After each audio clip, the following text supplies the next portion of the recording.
Tonight, students decorate t-shirts for a cause. Plus, the fair is in town. Stay tuned. Troy TrojanVision News starts now.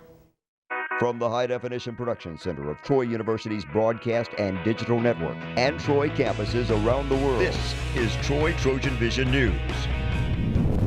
Hello and welcome to Troy TrojanVision News for October 1st, 2014. I'm Xavier Harris. And I'm Haley Greathouse. Thank you for joining us this evening. The man convicted of raping 2 women at Hunter's Mountain Mobile Estates in Troy will get a new trial.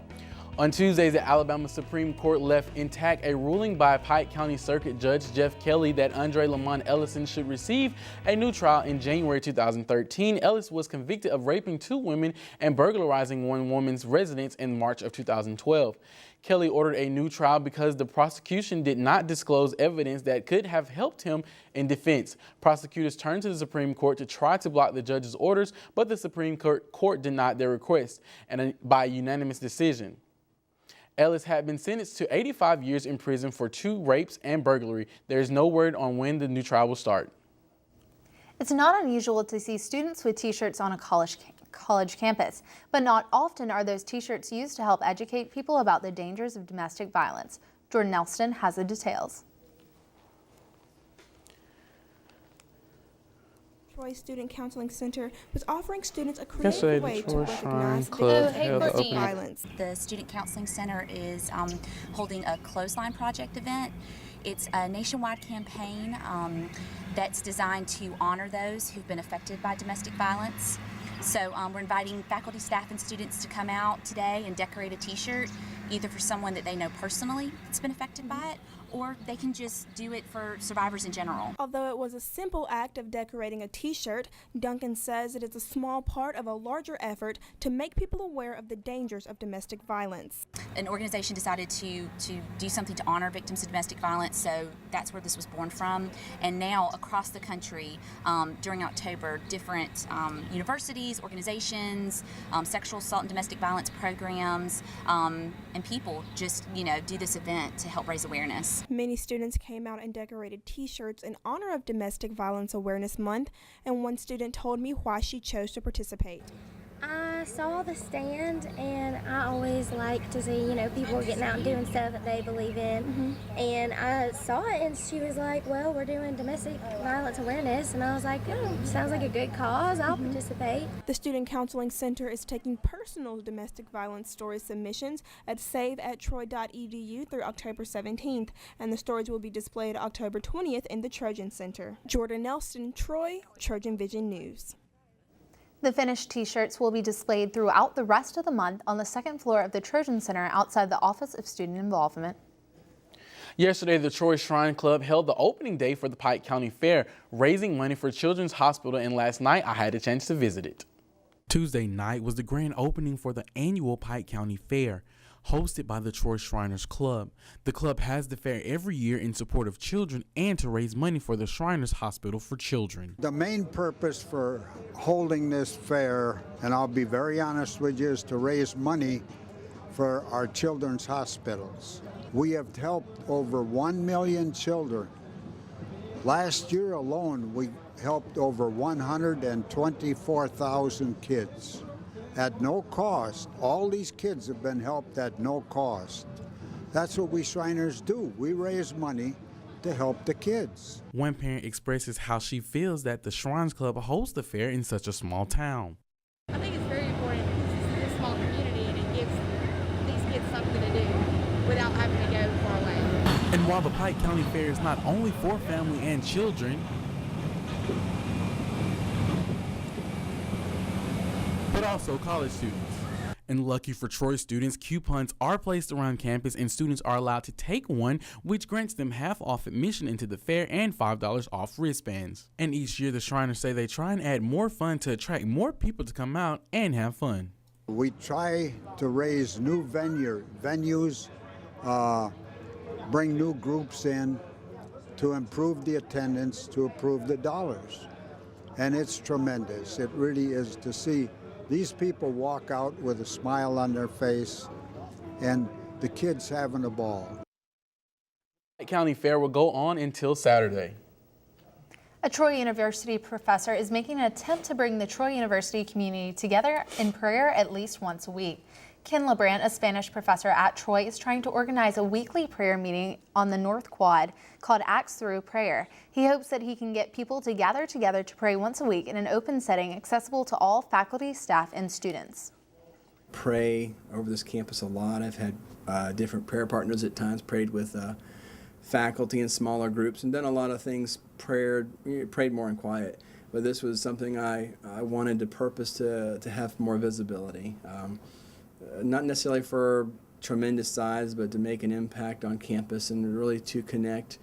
And there's lots of groups, a lot of organizations that meet, but wanted to have a one time a week that we can give over to God and pray over this campus. Acts Through Prayer is scheduled to meet every Wednesday at noon on the North Quad outside of the Trojan Center. And now taking a look at news from around the state, Alabama First Lady Diane Bentley is leading a candlelight vigil at the state capitol to bring attention to victims of domestic violence. A spokeswoman says Governor Robert Bentley also will attend tonight's vigil. The Alabama Coalition Against Domestic Violence says more than 20,000 domestic violence cases were reported in 2013. And the American Civil Liberties Union is challenging a new Alabama law that places additional requirements on a minor seeking an abortion without a parental approval. The ACLU says the Alabama law goes beyond any parental consent law in the nation.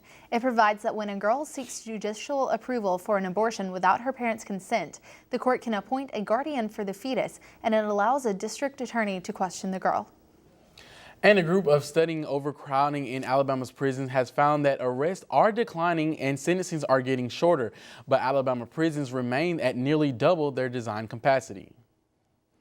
Still to come on TrojanVision News, one of the volleyball players earned a weekly award. Amy Austin will have more on that when she joins us in sports. Plus, the first case of Ebola has been diagnosed in the U.S. Stay with us. Authorities admit to mishandling the first Ebola case diagnosed in the U.S. I'm Marley Hall in Dallas with the latest coming up. We served our country like those before us.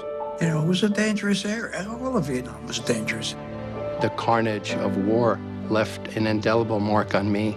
We came back and built lives. As time went on, we faced new challenges and found support to handle them. I went to the VA, talked to my doctor. I started doing groups. I started doing one-on-one counseling.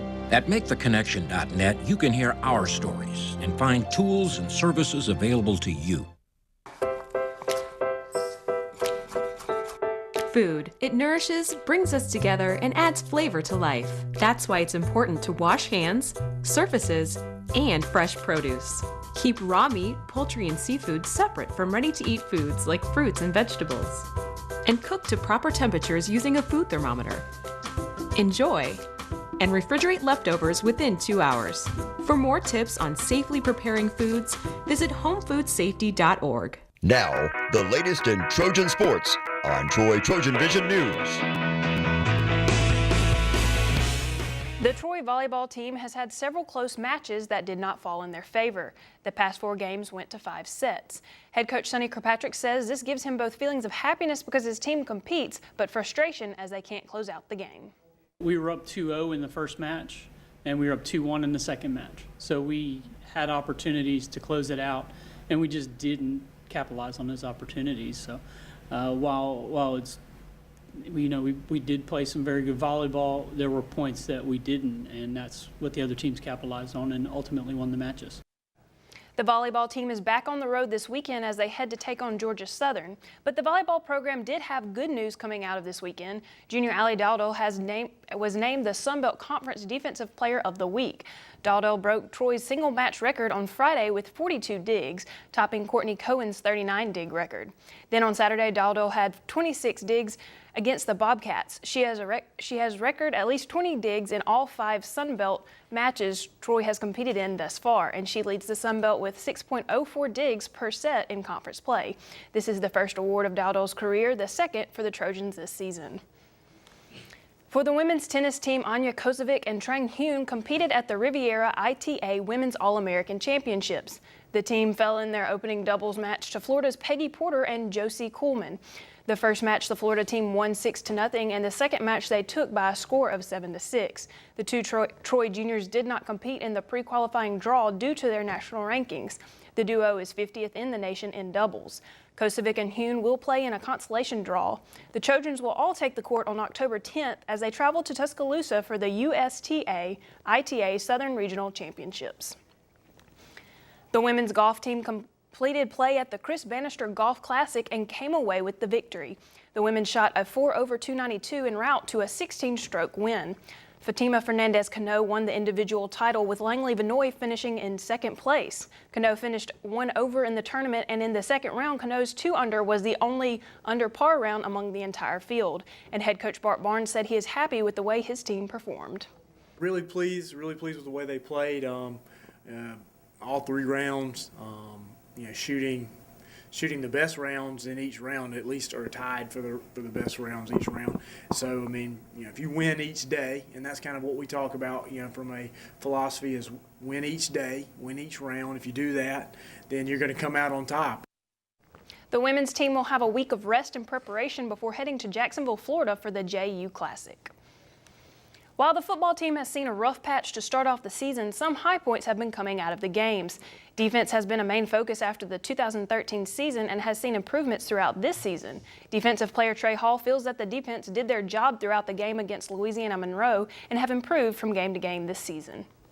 I felt like we did real good as a defense. The game plan, Coach Boat, he drawed up a perfect scheme for us, and I think everybody just did their job, played their part they were supposed to play, and the results was good as far as defense. The football team has a bye week to regroup this week before homecoming against New Mexico State on October 11th. The soccer team is coming off their first loss after riding an 8-game winning streak. The loss came from South Alabama as the Trojans opened conference play. The team had hopes of continuing their streak as they had an 8-game winning streak going into the matchup, and the Jaguars had a 6-game winning streak going.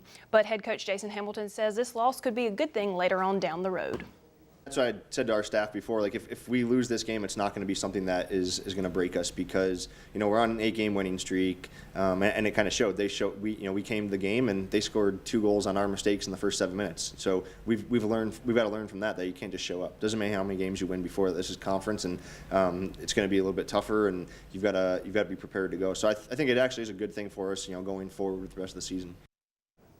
The soccer team plays Friday night at 7 p.m. against the ULL Ragin' Cajuns. This will be Troy's first night home game of the season and of program history.